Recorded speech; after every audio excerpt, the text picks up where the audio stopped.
میرے پیارے پیارے عزیز دوستو، محترم سامعین اکرام، السلام علیکم ورحمۃ اللہ وبرکاتہ۔ تو میرے پیارے دوستو، آج کی اس ویڈیو میں ہم آپ کو بتانے والے ہیں کیا ناپاکی کی حالت میں روزہ ہو جاتا ہے یا نہیں، اور اگر ہم ناپاک ہیں تو سحری کھائیں اور دن میں غسل کر لیں تو کیا اس سے ہمارا روزہ ہو جائے گا یا نہیں ہوگا۔ کافی لوگوں کے سوال آ رہے تھے تو ہم نے سوچا اس بات کو بھی کلیئر کر دیں۔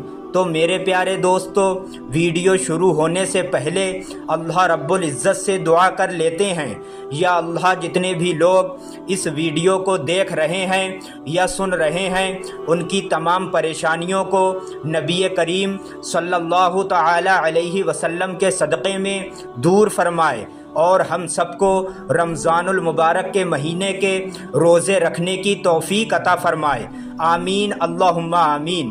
تو میرے پیارے دوستو، ہو سکے تو کومنٹ باکس میں آمین ضرور لکھیں، کیا پتہ کس کی زبان سے نکلا ہوا آمین کب اللہ رب العزت کی بارگاہ میں قبول ہو جائے۔ تو میرے پیارے دوستو، اب ویڈیو کو شروع کرتے ہیں۔ اگر کوئی شخص دن میں روزہ رکھ کر ناپاک رہے اور اس ناپاکی کی وجہ سے اگر اس کی نماز قضا ہوتی ہے تو اس کے اوپر نماز چھوڑنے کا گناہ عظیم ہوگا، کیونکہ اسلام میں فرض نماز چھوڑنا سب سے بڑا گناہ مانا گیا ہے، اور نماز کا چھوڑنا جہنم کا ایک راستہ بھی ہے۔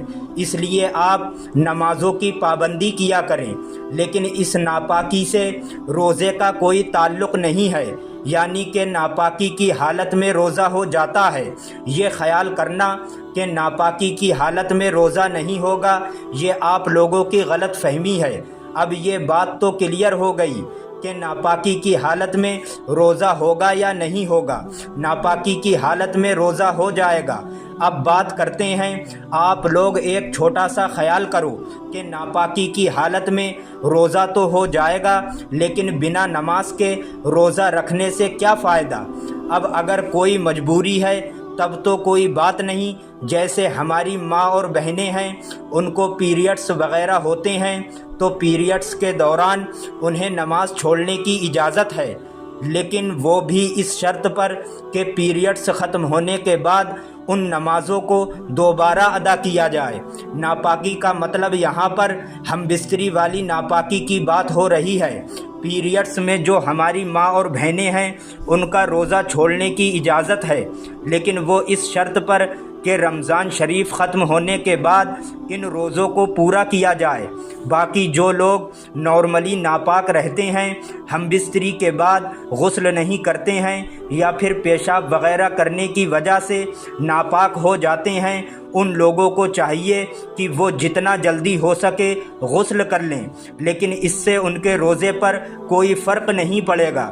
میری یہ سمجھ میں ہی نہیں آتا ہے کہ جب آپ نہانے کے لیے جاتے ہیں تو آپ مکمل غسل کر کے کیوں نہیں نہاتے ہیں؟ ایسے ہی پانی کی لوٹا لوٹ کر کے باتھ روم سے کیوں باہر آ جاتے ہیں؟ اب آپ کے دماغ میں یہ بات تو فٹ ہو گئی کہ ناپاکی کی حالت میں روزہ ہو جائے گا، لیکن کیا یہ بات فٹ نہیں ہوئی کہ ناپاکی کی حالت میں آپ کا روزہ تو ہو جائے گا، لیکن نماز چھوڑنے سے اس روزے کا آپ کا کیا فائدہ؟ ایسے روزے سے کیا فائدہ؟ یہ تو فاقہ ہو گیا۔ اس لیے آپ ہمیشہ پاک رہا کریں۔ ناپاک رہنا مومن کی شان کے خلاف ہے، وہ اس لیے کیونکہ اس سے نمازیں قضا ہوتی ہیں۔ کیا آپ نے کبھی اکیلے میں بیٹھ کر یہ سوچا ہے کہ ناپاکی کی حالت میں اگر آپ کو موت آ جائے تو آپ قبر میں جا کر فرشتوں کو کیا منہ دکھاؤ گے؟ آخرت میں جا کر اللہ رب العزت کا سامنا کس طریقے سے کرو گے؟ ایک حدیث میں یہ تک آتا ہے، اگر کسی بندے کا ناپاکی کی حالت میں انتقال ہوتا ہے تو وہ چاہے بھلے سے کتنا ہی نیک انسان کیوں نہ ہو، اس کی روح کو لینے کے لیے عذاب کے فرشتے آتے ہیں۔ اللہ اکبر! موت کا کوئی پتہ نہیں ہے، آج کل اچانک سے موتیں آ رہی ہیں، کسی کو بھی موت آ سکتی ہے، تو اس لیے ہم لوگوں کو چاہیے کہ ہم ہمیشہ پاک رہیں۔ یہاں صرف بات روزے کی نہیں ہے، رمضان کے بعد بھی ہمیں یہ کوشش کرنا چاہیے کہ ہم پاک رہیں۔ بہرحال اس ویڈیو کو بنانے کا مقصد صرف اتنا تھا کہ آپ کو یہ بتا دیا جائے کہ ناپاکی کی حالت میں روزہ ہو جاتا ہے، اور جو لوگ یہ سوچتے ہیں کہ ناپاکی کی حالت میں روزہ نہیں ہوتا ہے، ان لوگوں تک آپ اس ویڈیو کو شیئر کر دیجئے۔ یہ صرف ایک غلط فہمی ہے۔ آپ لوگ سحری کھا لیں، اس کے بعد غسل کر کے فجر کی نماز ادا کر سکتے ہیں۔ اگر آپ کہیں پر پھنسے ہوئے ہیں تو آپ روزہ رکھ لیں، روزے کو قضا نہ ہونے دیں اور دن میں اٹھ کر غسل کر لیں۔ یہ بالکل درست طریقہ ہے۔ ناپاکی کی وجہ سے ہرگز روزے کو نہ چھوڑا جائے۔ ناپاکی کی حالت میں روزہ ہو جاتا ہے۔ اس انفارمیشن کو صرف آپ لوگ اپنے تک مت رکھیے، آپ کے جتنے بھی جاننے والے لوگ ہیں، آپ کے دوست، رشتہ دار، بھائی بہن، ان سبھی لوگوں کو یہ ویڈیو شیئر کر دیجئے تاکہ ناپاکی کی وجہ سے کوئی بھی بندہ اپنے روزے کو قضا نہ کر پائے۔ اللہ رب العزت آپ کو اس کا اجر دے گا۔ تو میرے پیارے دوستو، مجھے امید ہے آپ سے میرا یہ ویڈیو آپ کو ضرور پسند آیا ہوگا۔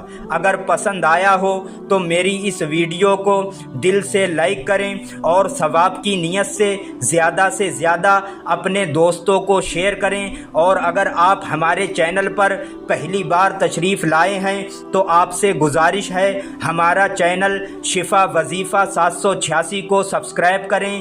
ملتے ہیں ایک اور ویڈیو کے ساتھ۔ السلام علیکم ورحمۃ اللہ وبرکاتہ۔